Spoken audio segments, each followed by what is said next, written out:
Hey everyone, I'm Eamon Elswa, and this is Getting into Infosec. My guest today is Tracy Maleeff. You may know her as InfosecSherpa. Tracy was a law librarian for many years, and those skills actually apply to her job as a security analyst. I knew all along that my librarian skill set is something that the Infosec profession could use, but that really just confirmed it there. I was like, oh, I know things that you don't, and I can help you with your job, by sharing what I know. Tracy also shares some trials and tribulations she had trying to find a job in Infosec. Told me I had to lose the L word from my resume, librarian.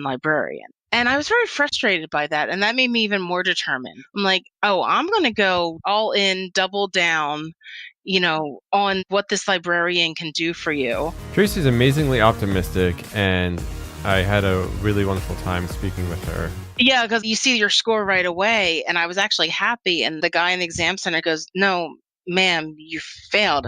I'm like, oh, but I didn't fail as badly as I thought. I was like, no, this is actually good news. I'm like, I could do this. And also, they had me at port scanning. So not much this week in terms of resources. It's been crazy. The only one thing I would say is check out The Art of Improvement. Those videos are really applicable to one trying to get into InfoSec. They're really applicable to life in general, but when you're trying to do something new, you need to focus, whatever it is. The videos that are mentioned on there are just amazing and really I found helpful personally, so I'm just sharing with you. Hey, so I wrote a book. It's called Breaking In, a practical guide to starting a career in information security. And that's what it is. What's different about my book, it's more conversational. It's kind of like if we sat down for coffee, what I would recommend to do and what to think about as you're trying to transition into information security. Links are in the show notes. And I'm recording an audiobook version, and guess what? I'm choosing a female voice for it too. So that's kind of interesting. All right, on to the show. Hi, Tracy. Welcome to the show.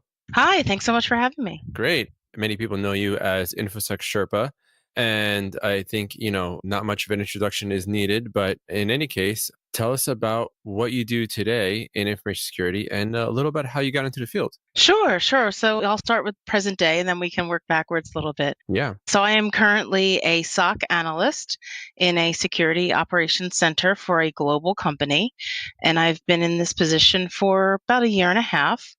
And if you're not familiar with the tasks of a SOC analyst, for those of you listening, I'll just speak in generalities here. It's a lot of, looking at the network. There's threat hunting aspects. There's threat intelligence aspects, working what are called, tickets, when incidents arise. I also branch out and deal with other departments, which is something I recommend that people do. I do outreach into other departments to help, explain things that we do. It's actually sort of awareness in a way. I kind of help mediate between the technical and the non-technical side as far as awareness goes. And I do, a lot of little things like that. I have a librarian background, which we will get into in a moment. Yeah. So organizing information and performing outreach to people, inside my department, outside my department is really my specialty and something I enjoy. So I've kind of, made my own luck in this position with my skill set. And I've really, kind of tailored things that I do to match my strengths. And while I build up my other strengths in the meantime. Great. Yeah, that's wonderful. So you used to be in a past life a librarian. This is true. In some ways, I still feel like a librarian, but that's, I guess, a discussion for another time. But yeah, that is correct. Yeah. I did work as a librarian in past life. I have the utmost respect for librarians today, past and present. And even at my local library, the librarians are just, welcoming to newcomers or to folks looking to find more information. So yeah, I would love to hear how you were able to transition from a librarian to a SOC analyst. Sure. Well, first I'll just address your perceptions of librarians. Yes, being approachable is one of the major tenets of librarianship that we go over in graduate school. Oh. A lot of librarians have a Master's of Library and Information Science degree, like I do. Mm-hmm. And that is something that, is really worked on, is the approachability factor. And just a quick funny story is, as a result of that, a lot of librarians wind up with a condition called Librarian Face. That's interesting. Which means if you were out in public, outside of your job, if you were out in public, people are likely to come ask you questions because you just look like you know things, which has happened to me on so many occasions. And one woman actually said those exact words to me. Wow. I was in Boulder, Colorado. She came up to me. First time in Boulder. I had never been there before. She walked up to me and she had her finger out and she looked at me and she said, "You look like you know things." And of course, I did know the answer to what she needed. So yeah, that happens a lot. So that's kind of a joke that, oh, I have my librarian face on, and it's that whole approachability factor. So I just wanted to tell you that that is not by accident that they are welcoming to you. That is a major foundation of librarianship. So That's they are doing a good job. that's awesome. And as we know, that's a really important facet to have in first security, which I'm sure you'll talk about. So yeah. Yeah. So I worked as a librarian for about 15 years. And like I said, I have a master's degree of library and information science from the University of Pittsburgh. Woo, woo. And I love connecting people with information. And that is also something that ties into information security, doesn't it? We're connecting them either with information about their network or information in the sense of awareness. Mhm. So I, had this job in librarianship. I mostly worked at law firms. I worked at 2 different law firms for a long period of time. I had shorter stints in academia and in corporate life. So I actually was never a public librarian. Oh, interesting. Interesting. Okay. And I never worked in a school and I never worked in a public library except for in my childhood when I volunteered at my local public library, but I don't count that as professional work. Mhm. So yes, I worked in the world of what was called special libraries. Oh, I see. Yeah. So, I mean, a lot of the tenants and foundations are the same, but you're dealing with, a different group of people. You have different, we would, in library world, you'd say patrons, Mhm. you would say end users.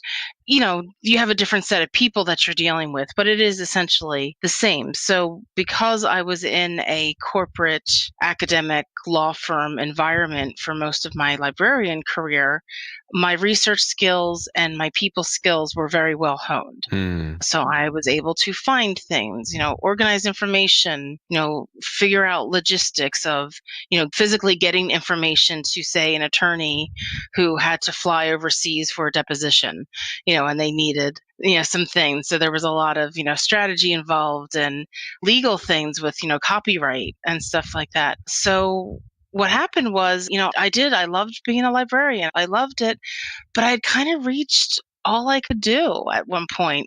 So it was around 2014, I'd say, I started to get these pangs of, I don't know what else there is to do. The only other next step up was to be a director. Right. And that wasn't really where I saw myself. You hit the peak of your career, basically. Yeah, and it kind of got depressing a little bit because, I worked so hard to get to that position I had, which was, I had my own office. I had floor to ceiling windows. I was in a center city, Nice. Philadelphia, high rise building. Yeah. And, I had nice perks with the law firm and, good salary and everything. And I felt too young to be in a rut. Mm. I was like, wow, I worked really hard to get to this position and I'm here. Okay, what do I do now? Right. So I had a lot of teary commutes on the train in and out of Philadelphia. I'd put my headphones on and stare out the window and listen to music and, not like ugly, open, sobbing, crying, but,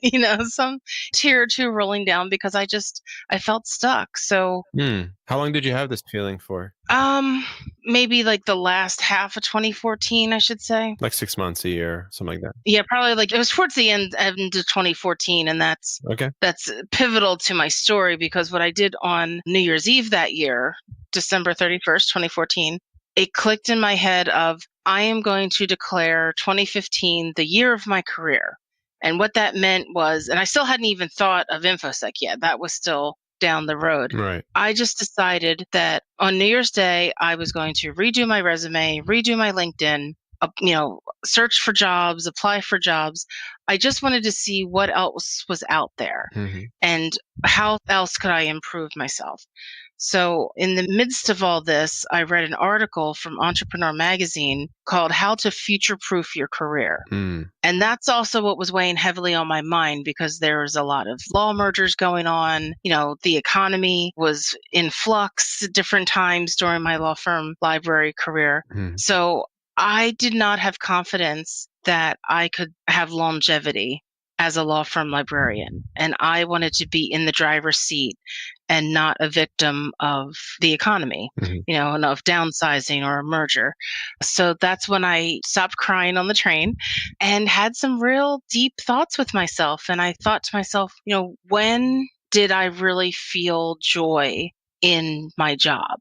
And I thought long and hard. I thought about all the different jobs that I'd had in the past. And I came to the conclusion that whenever there was a tech aspect of a job that I had, that got me really excited and Oh. that, made me very passionate. So I realized, okay, connecting the dots, tech is what gets me excited and has like that fire in me. So 2015, I applied for a bunch of law firm librarian jobs, quickly realized that it was just all the same, but different firm. Okay. Mm. So I'm like, okay, you know what? I am going to have to take this leap of faith and start going into the tech pool, dip a toe into the tech pool. So I went to meetups, meetup.com has meetups. Yeah. I went to workshops. I went to events. I just Google alerts, for tracking tech stories. Oh, okay. And I approached it in a very librarian researcher type of way. Yeah, nice. I tapped into the media because I wanted to read these tech stories because I thought to myself, if I don't get excited reading these tech stories, then that's a problem. Right. I should be excited reading these stories. Mhm. So I quickly realized that this whole front end world, and no offense to anyone who is a front end, or a software programmer or anything like that, it was not my cup of tea.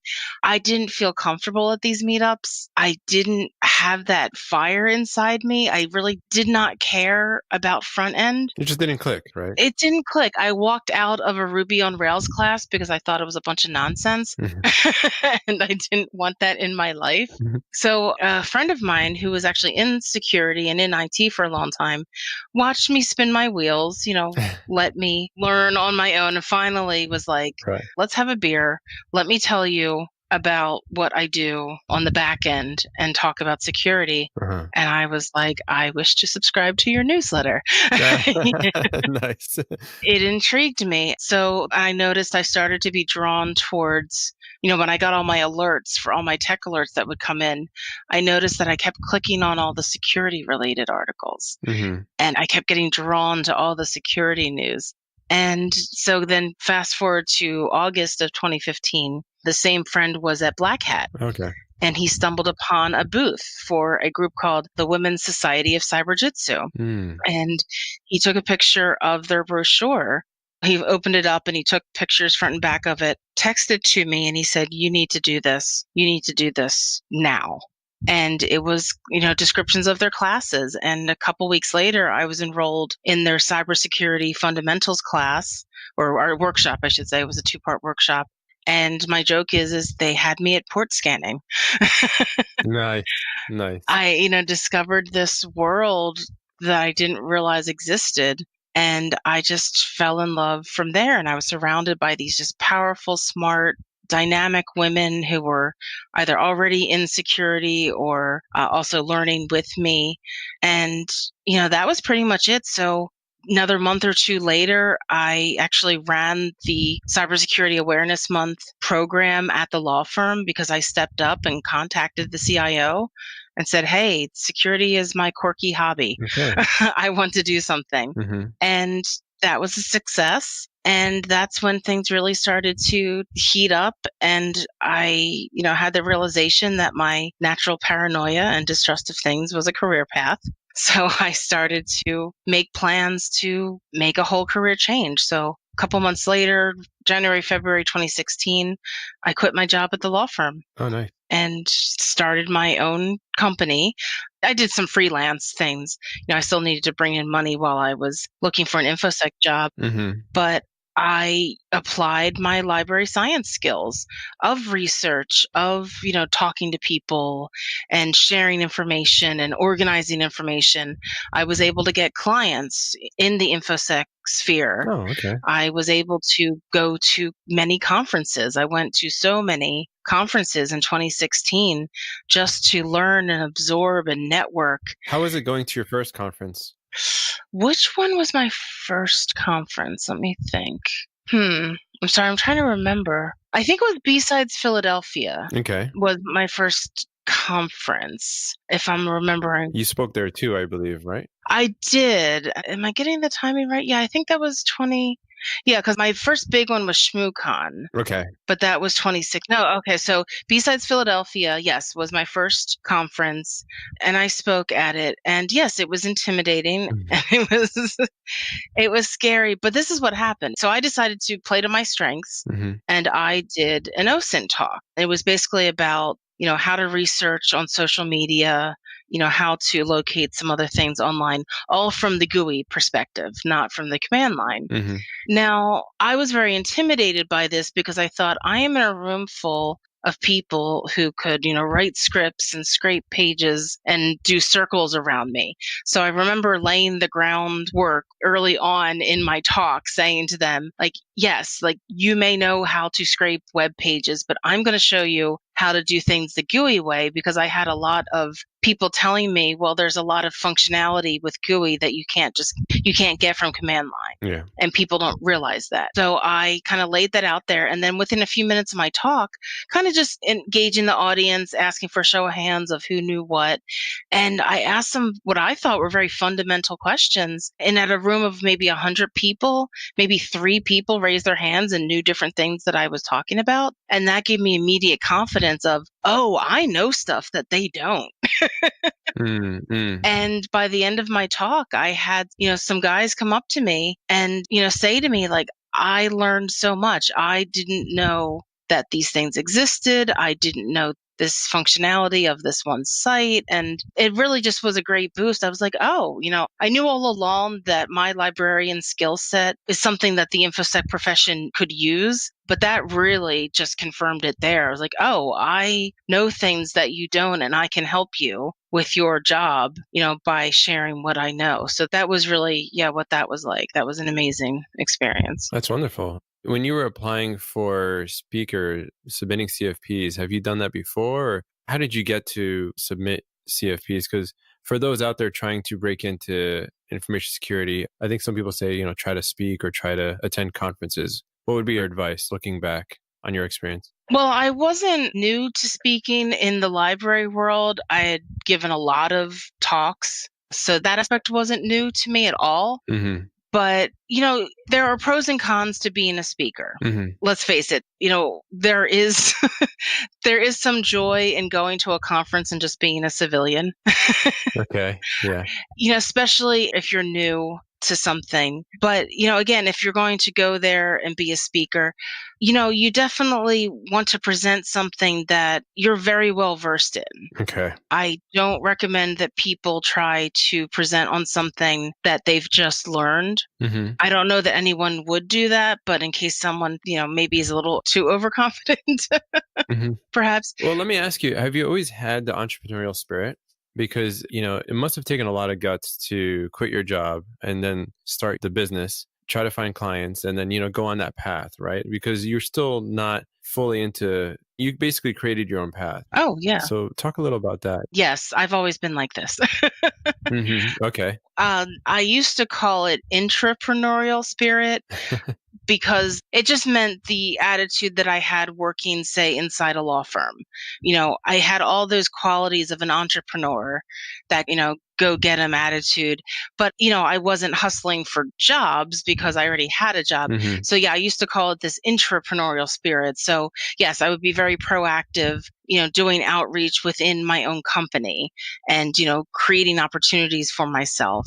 So, yeah, I mean, and it wasn't like it was on a whim. I didn't up and quit one day. It was a process. And, Hmm. my spouse and I, we looked at the financials of it. And, I'm grateful that my husband, was supportive of this. And also that just financially we were able, to have me take this cut in salary, which I always saw as temporary, which Hmm. that was never a thing. So yeah, it does require some planning, Right. financial planning on your part. And, the reason why I did start my business is just because I needed to have some sort of income while I was doing all this learning and Infosec networking. Yeah. But I was able to spin it in such a way that I was able to then get clients in Infosec and kind of combine the two things.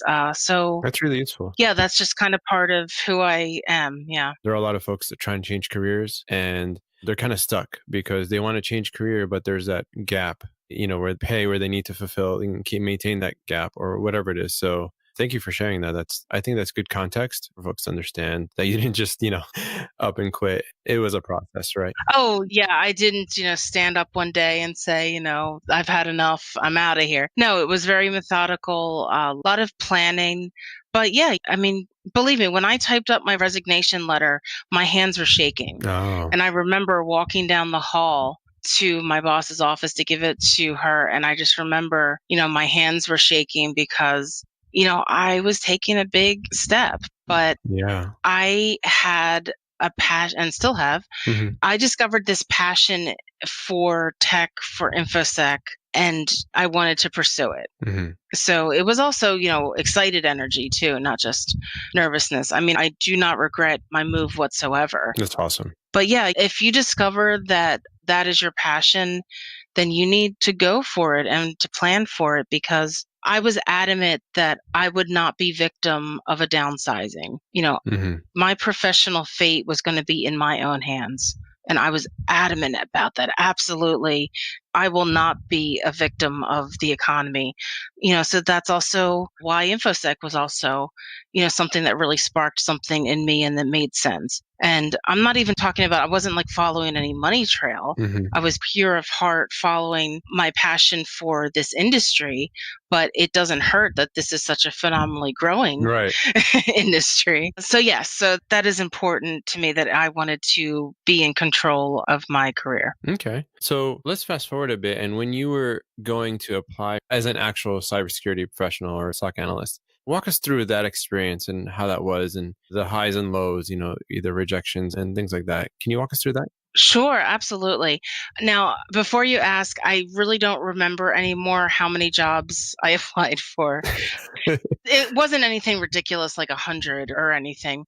I don't know, 25 maybe. Hmm. I was also very selective. I mean, I had a specific geographic area Hmm. that I was looking in. There wasn't really a lot, but I was looking for things that talked about research because that was a strength of mine. Mm. But I quickly learned that research in InfoSec doesn't necessarily mean what I thought it meant. Hmm. But I was applying for jobs that were entry level, things that I could leverage my skills, even if I could just get a foot in the door to be able to explain myself during an interview, Yeah. looking for things like that.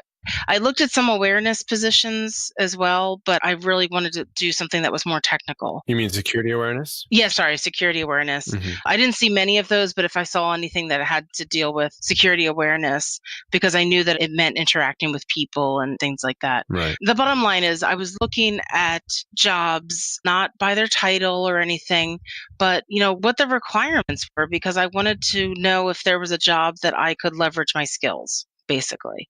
So I applied for a lot of positions, and what was getting very frustrating is that I could tell that I was getting rejected automatically by the screen readers or the scanners.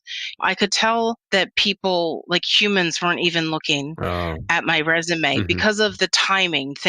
Rejection emails were coming very quickly after submitting. One of them was literally in the middle of the night. I think I stayed up late one night and submitted one at midnight. And then like at 2 a.m., I get the rejection email. Wow. And it was for something that was in my time zone. And I'm like, no, nobody looked at this. And that one really hurt because that was listed as a researcher job. I believe it said something like, strong research skills required. And I was like, hello, Wow. this is me to a T. So you didn't have the right keywords in your resume? Is that what it was? Yeah, I didn't have the right keywords. I met with someone from, I don't want to say what company, but it's one of the large, well-known consulting firms, told me I had to lose the L word from my resume, librarian. Oh. And she told me, no InfoSec person is going to hire you with the word librarian on your resume. And I said, well, I can't remove it. It's in the name of my master's degree and it's my title. I mean, keep in mind, I was in law firm libraries for 10 years. Like, I can't not list the library jobs. Right. And I was very frustrated by that. And that made me even more determined. I'm like, oh, I'm going to go all in, double down, on what this librarian can do for you, sort of thing, because I was offended. I was like, I worked hard to get that master's degree and to attain everything that I achieved in library world. And here's this woman just saying, oh, just hide it, call it something else. And that made me really angry. And, hell hath no fury like a Sherpa scorn, because I was on a mission to just double down. So I kind of changed my networking strategy. Okay. And, kept leveraging my library science skills. So one day in April of 2017, I received 4 rejection emails in a single day. Oh, wow. And I lamented to a friend, a new InfoSec friend that I had made. I lamented to him, what do I have to do to at least just get in front of someone so that I can explain what skills I have and what I can offer? And he said, do you mind if I post about you on my social media? And I just thought, couldn't hurt. Okay. Why not? Go for it. Go for it. Next thing I know, I get a tweet from my now boss saying, oh, okay, yeah, I didn't realize you were looking for a job. I'd like to talk to you. So about 2 weeks later, I had an interview. And about a month after that, I started at my current job. Okay. So that's why I talk about networking, beat that drum of networking with people, because if I hadn't networked in that friend, I wouldn't have had him as a confidant to use as a sounding board when I was feeling really frustrated that day. Yeah. And then, he in turn did that for me and literally got me my current job in Infosec. That's awesome. How'd you meet that friend? I believe we met on Twitter. And he's like, I like your different ideas. Would you like to come on to some podcasts with me? Would you like to do some blog work with me? We eventually met in person at one of the conferences I attended. But yeah, he was just paying attention. And he was like, I like your skill set. I see something in you. I think you're going to be good at InfoSec and I want to help you with that. So it was all through Twitter. That's awesome. That did that. Yeah. So looking back, is there anything you would recommend to the Tracy of 2016, 2017, or whichever, to help shorten that path into information security that you took? Well, I mean, it was only really like a year and a half, so it wasn't. Yeah, I know. I know. It wasn't that long. To some people, it could feel like an eternity. Yeah, no, fair enough. I mean, because of the other jobs that I had, I don't regret that year and a half at all. Okay. To be honest. But yeah, so to your point, I probably would have buckled down a little harder with getting some certifications like Net Plus and Security Plus. I did go through some Net Plus training classes. I did sit for the exam, but unfortunately, it was very soon after a family death. And I wasn't able to postpone it. I was like up against the deadline. Sorry to hear about that. Yeah, it was just terrible timing. But on the bright side, I did fail, but I did not fail as badly as I thought I would have. Always on the positive. That's awesome. Yeah, because you see your score right away. And I was actually happy. And the guy in the exam center goes, no, ma'am, you failed. I'm like, oh, but I didn't fail as badly as I thought. I was like, no, this is actually good news. I'm like, I could do this. That's awesome. Yeah, he was like, okay, lady. I'm like, yeah. So in hindsight, I do wish I had buckled down a little more. I think having those certs probably would have got me past some of the screeners. But again, I don't regret the path that I took. Mm-hmm. But yes, if a year and a half is a little bit too long for someone to do, then I know there's a lot of disputing ideas about certifications. Right. But specifically if you're someone like me who does not come from a technical background, Mm-hmm. you come from some other background, having the certifications is what people want to see because they need to have some sort of, I guess, to talk like in the vernacular of the kids these days, they need to see some receipts Mm. that you have at least some ability in this new profession, this new industry. So that's, one thing that I probably could have worked harder on in hindsight. Yeah, that's fine. I think, sometimes you're changing a whole career to a new career. I've heard of folks taking about a year to 2 years, but there's no average. It could be faster, it could be shorter, but thanks for sharing that. That's pretty cool. And now a message from our sponsor. Have you ever wanted to write that email when you were mad, but just didn't have the patience to wait until later when you were cool like you're supposed to? Have a habit of not reading your emails before sending them? Are you a little curt or too blunt in your wiki entries and security policy documents? Well, we have a solution for you. The Emotional Intelligence Keyboard. This handy keyboard automatically changes your perceived mood from hostile to gentle. It uses algorithms derived from past TED Talkers, Tony Robbins, and even Oprah. It also features an empathy knob. Turn the knob up when you want to relate even more to your audience. It's plug and play. You just need to type, and it will take care of all the niceness for you. So, Tracy, you mentioned the workshop that you attended. Can you tell us more about that? Was that a local workshop that you attended, or was it online? It was about 2 hours away from where I am in Philadelphia. It was held at the University of Maryland. The Women's Society of Cyber Jitsu is basically like a Baltimore, D.C., Washington, D.C. area thing. So I did do a lot of driving for different workshops I took of theirs. I was probably the one coming furthest away. So, but it was worth it. I mean, I say it was about 3 hours. So there was a period of time where I spent 6 hours a day driving just to go and take different classes with them. Mm-hmm. Was that worth it?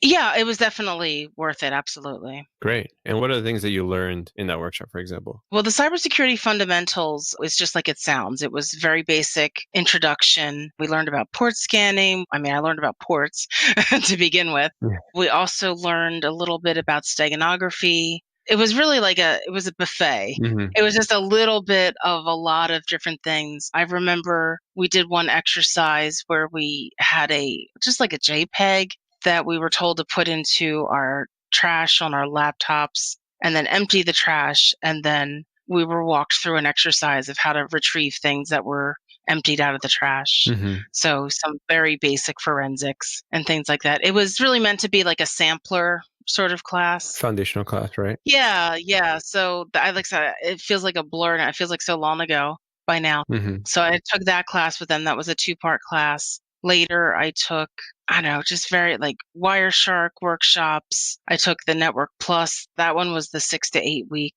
class that I went down every week for just going through the whole Network Plus book. But yeah, as many as I could. They also had some things online as well, but I just know that I learned better in person. Okay. And, financial and weather provided, I was able to go down there. Right.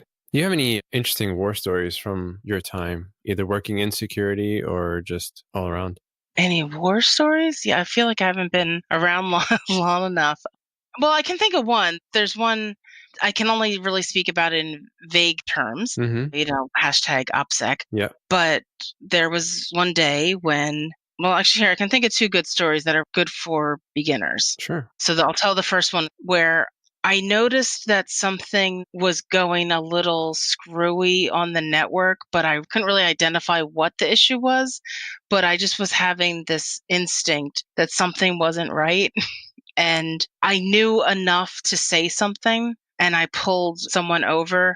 And long story short, it actually was an exercise that we were being tested. Oh, nice.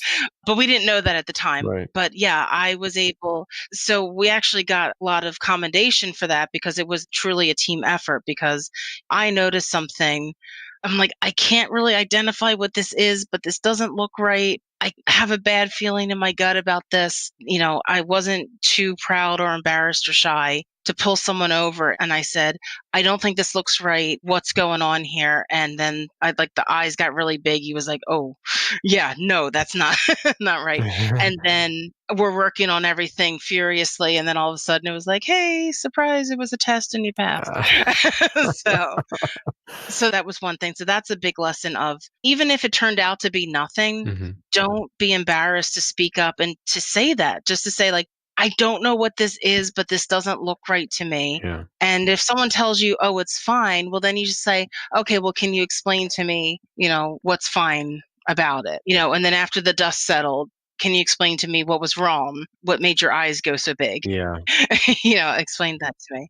So that's a good one for beginners, to not hesitate, because, that really made us look good as a team. That's awesome. And then the other one was, one day there was a legit incident that we were all working on, when a secondary minor incident popped up, and everybody was like, ah. So I quickly looked into the second incident, and I realized I had enough skills to handle the second incident by myself, while everyone else who was, a lot more skilled than me Mhm. could work on the big one. And so I just called it out. I was like, I got the second one by myself. Everybody just keep doing doing what you're Nice. doing. I got this, right? Yeah, I'm like, I got this. Because, yeah, I was able to very quickly surmise. I was like, oh, I know how to do this. I got this. I got this. It's fine. I got it. Cool. Nice. And then I just had somebody senior double check my work after the fact. And yeah, and everything was fine. And so, yeah, again, don't be afraid to speak up and have confidence in what you do know. Like I said, I was able to quickly surmise. I'm like, oh, I know how to do this. Got it. Yeah, that must have been a big confidence builder right there. Yeah, it was pretty awesome. And then that enabled the rest of the team to very quickly stamp out whatever was going on.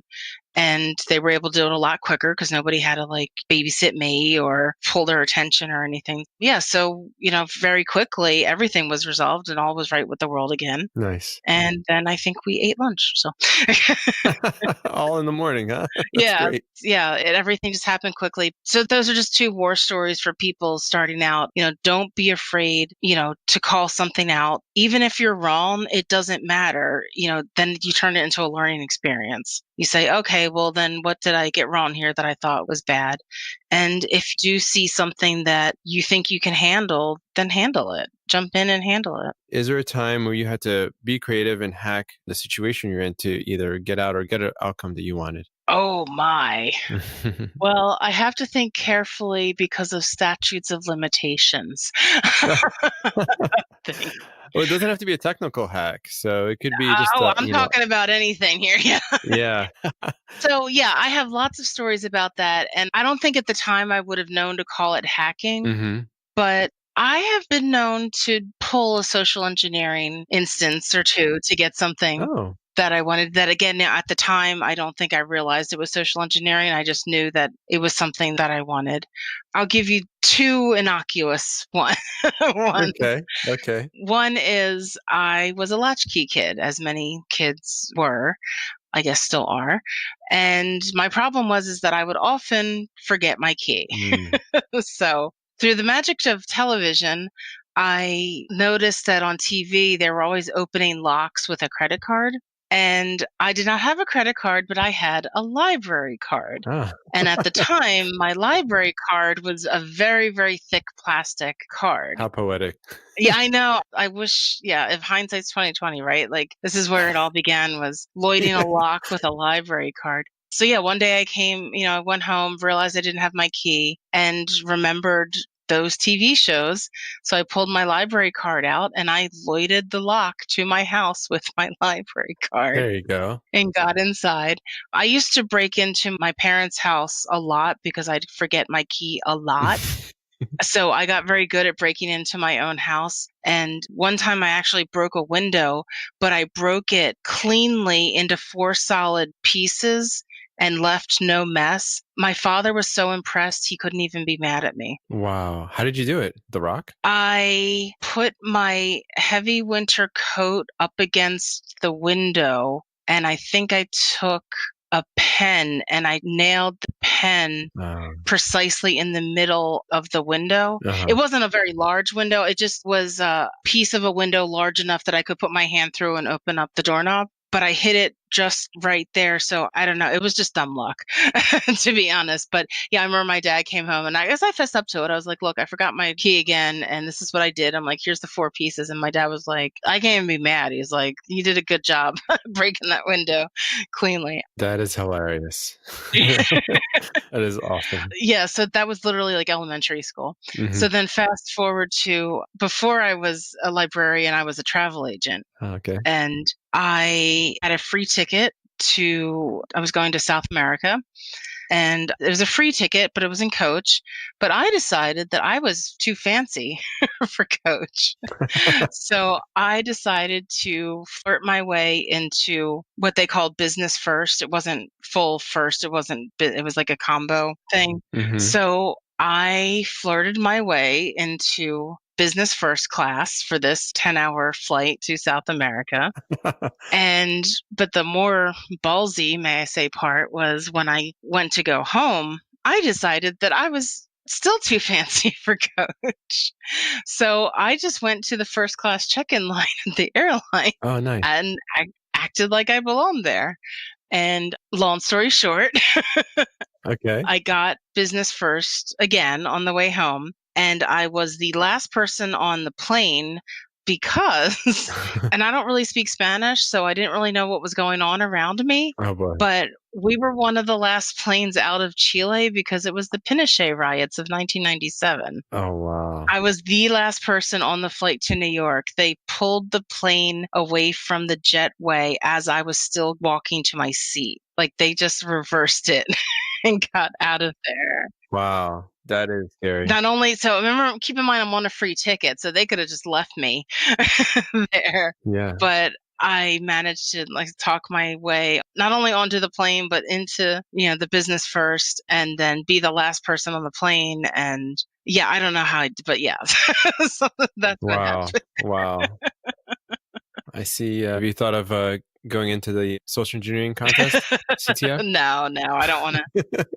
I think those days are over. No, Gotcha. but I respect that whole part of InfoSec. But yeah, I don't think there's any way I could pull that off.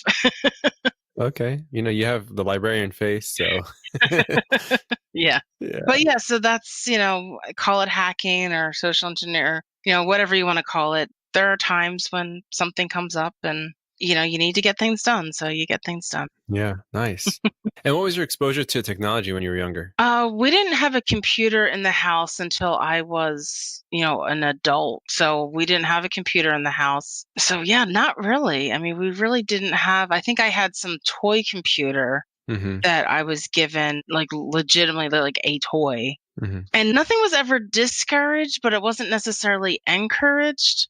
I mean, I know my mom was very insistent that I learn how to type. Like typing was a big thing. Like we had typewriters Okay. in the house. Like that was probably the limit of the technology. And like I said, I don't want to say that I was ever discouraged, but my parents were of an older generation and it was foreign to them. So I don't even think they knew how to encourage computer science.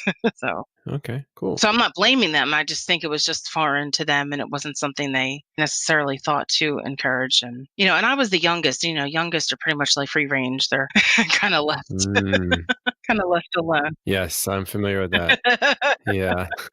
So yeah, no, I'm in awe of when I hear people tell stories of, oh, my dad and I worked on this motherboard together and blah, blah, blah. And I was like, yeah, that is not my experience.